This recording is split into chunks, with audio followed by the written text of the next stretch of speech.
Yes, you have finally done it. Now what or what next? This I'm speaking from my personal experience. Not everyone has gone through the same though. Some have had it easier while others have had it even tougher. So that year when you finally graduate, as most of us would, it usually happens in December. So that is a bit relaxing because it's during the holidays. That month you will stay home, relax, and celebrate with family. I mean, you have just graduated. There's no much pressure at this point. Everyone is happy for the milestone you have achieved. It's New Year now. The holidays are over. It's now time to start job hunting. To be honest, most parents would be in a position to help you financially start a business, but they don't. Because their definition of a successful child is one who works a 9 to 5. Every day you will be reminded of job hunting.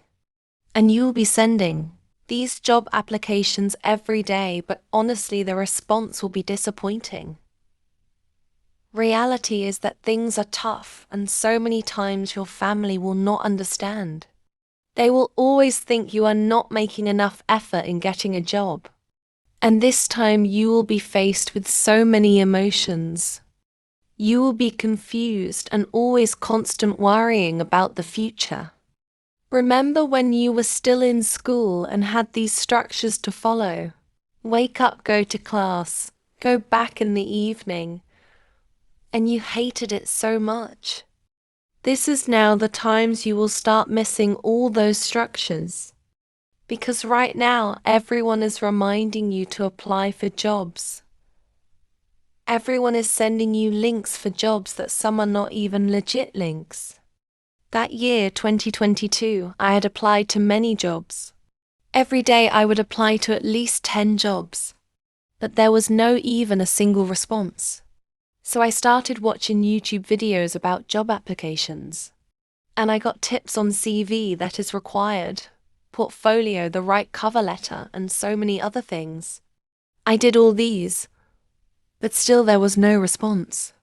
And now you start looking for those people that you know are working in these big offices, or your parents are giving you contacts of people they know and are asking you to contact them for job opportunities.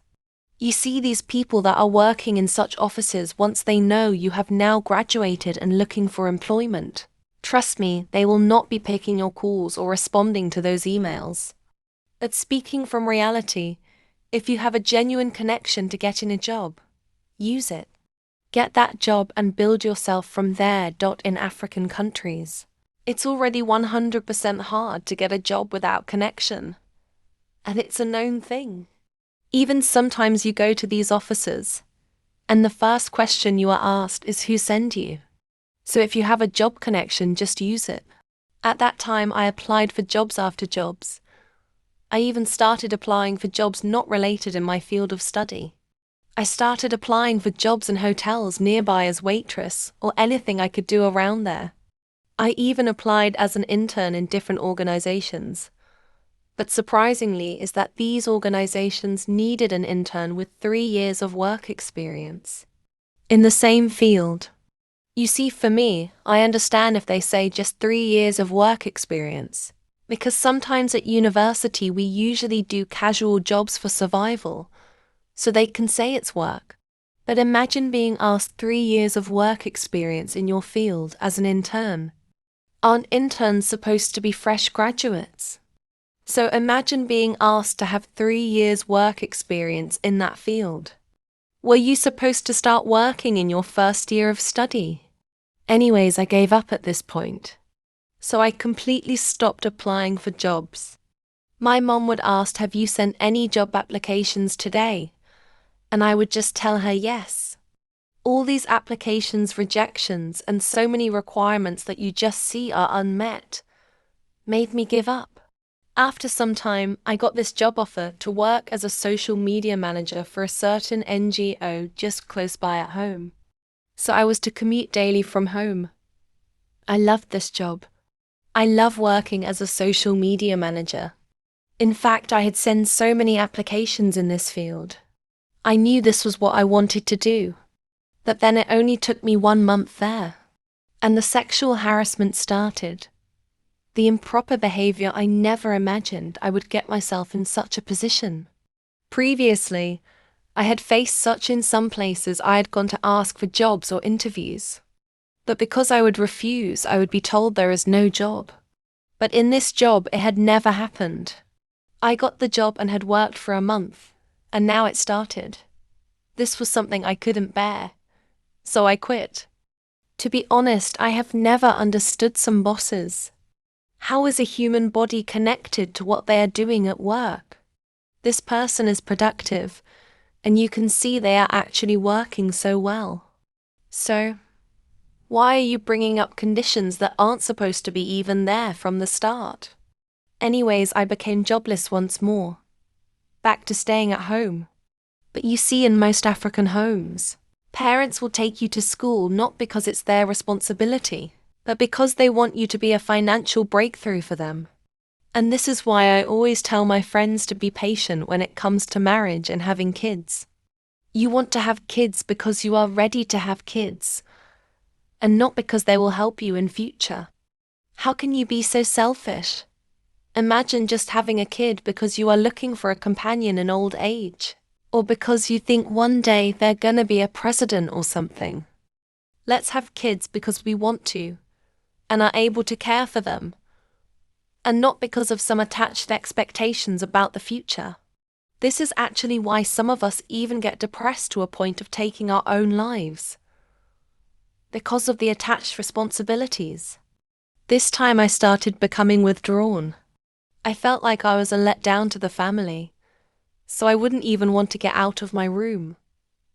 I didn't even want it to dawn, because mornings meant it's a new day where I have to face people. And it's even worse when you are living in an extended home, where aunties and uncles are constantly around and monitoring you. To be honest, some adults have guts. I mean, it's my life I'm living. If it's going to be a waste, then it's mine. Why are you so hurt on my behalf, even though you have never helped with anything? I had this one auntie who was always in my business, and I wondered, was she that idle to be always minding about what I was doing? She has never helped me with anything, but she was constantly asking about my grades and all that. Anyways, I finally got a job in a hotel. I wasn't being paid much, but I took the job just to get away from home. I just wanted to be somewhere else that is not home. Somewhere I could breathe. I was tired of seeing people's reaction reminding me of every time that I'm not needed there. At this point I didn't care, as long as it would get me far away from home. I was gonna do it. I had never realized black tax was a thing till I got this job. Bills started coming from all corners. And the worst thing is how people will make you feel guilty from not helping. The entitlement that comes with them asking for help. In my last place of work after leaving the hotel, I got a job somewhere else. But the place was toxic. I really mean it was bad. But I kept working despite the environment being that bad. See, I had to keep working because 1, I had my own bills to pay. 2, I had bills back home to pay. And 3, I had nowhere else to go to. The situation back home was very complicated. I couldn't just go back. And sometimes it is usually hard in most African homes being an adult jobless daughter just staying at home. I don't mean all homes. The situation is different in each home. So I kept being patient and working every day. But one day I wasn't feeling myself anymore. I knew if I kept working here, I would not wake up the next morning. And all because of what? So I quit that day and left that work. And then my relationship ended. And now I was dealing with being jobless, a heartbreak, and not knowing what to do next. At this time I had hit rock bottom. I didn't have anyone to pick me up. So I called my sister and asked her if I could stay with her. Which, if you ask me now, I will tell you it was a very big mistake I did there. And don't take me wrongly here. I have the best sister in the world, but this was a very rushed decision, which later almost made me fall into depression. I couldn't stay with them for long, and my brother-in-law, her husband, made it very, very clear with his actions. He couldn't tell me face to face, but his actions were very loud. So I left to my current home. Also, this is something I came to learn. No matter how close someone is to you, don't get hosted unless it's just few days as you look for your own place. You would rather just stay home, but do not be hosted for over a week by someone. I know after uni you want to go to hustle in the city, but if you don't have money for your own place, don't rush to go. Most people will host you because they are family, and they don't want to say no to you. They only want you to come, and they will make you leave on your own. I thank God a lot happened, that my sister was always there to protect me and keep me going. She always stood for me, and that I will always love and appreciate her, because I know it wasn't easy for her. So from the little I had saved, I moved to my small space that I'm so proud of. At that time, I didn't even have anything I could work with. My house items were in a very different location from where I was, so I could only get a small mattress for myself. At least I wasn't sleeping on a cold floor. But I slowly made it to where I am now. At this point, I even started healing from the heartbreak. And this was all thanks to the amazing friends I made online. Previously, when I was staying at my sister's house, I was also applying for remote jobs, but I hadn't received a positive response yet. But after moving to my place, miraculously I got a client. She wasn't paying much, but it was enough for my rent and few necessities.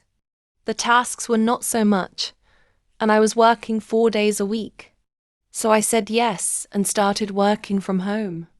This is also something I would advise you to do if you are out of university. Start applying to those remote entry-level jobs positions. Most of them do not ask for work experience, and some even offer training before you start working. And if you are in a position, also apply for those courses. They're usually short online courses. This is something I wish someone had told me earlier when I had just finished my degree, or when still studying. But here I am telling you for free. Remote jobs will give you a positive response, sometimes even compared to these other places. I also don't know how strong your religious beliefs are, so I won't say about yourself, but I would speak from my own experience. My faith got shaken during this time. I stopped completely going to church. For these past 2 years, I had never set foot in church. I even stopped praying completely. But after that heartbreak, I was feeling completely empty, so I started praying one day. And I started feeling alive. And I later learned that we don't only pray for breakthrough in career and finances. We also pray to just be alive and feel alive. I started rebuilding my relationship with God, and I can say no matter how things feel bad, I always feel like I have something else going on in my life. So I will tell you, at this time, with all these challenges you are going to face, or you are facing, don't give up on God, because He has never given up on you. And my last advice and experience in today's video is this: do not compare yourself with anyone. At this time, you are tempted to compare yourself and your situation to that of former coursemates or even high school friends. You see, people are coming from different backgrounds. Some will leave school and immediately get jobs even before the month ends. Some will start working in their family businesses, while others would even move abroad to enroll for masters. Comparison will kill your joy. Comparing yourself will make you not appreciate what you've got going on in your life. And sometimes, whatever you see online is only what they want you to see. There is so much more happening in the background that you don't get to see. Like in this video, you only see what I have uploaded for you to see. But all those edited scenes are so long even compared to this 15-minute video you are seeing. So always learn to appreciate your wins. Always learn to appreciate your success. You are your own competition. Don't look at what others are doing and compare to where you are. But you can have role models that you look up to. This means you are not comparing yourself with them, but you're being motivated by them. I started winning and appreciating my success and wins once I stopped comparing myself with others. Also, always keep in mind, do not lose yourself in the process. Keep your values and stick to them. I really hope you have enjoyed watching this video. If you have, please consider subscribing, and I will see you on my next upload.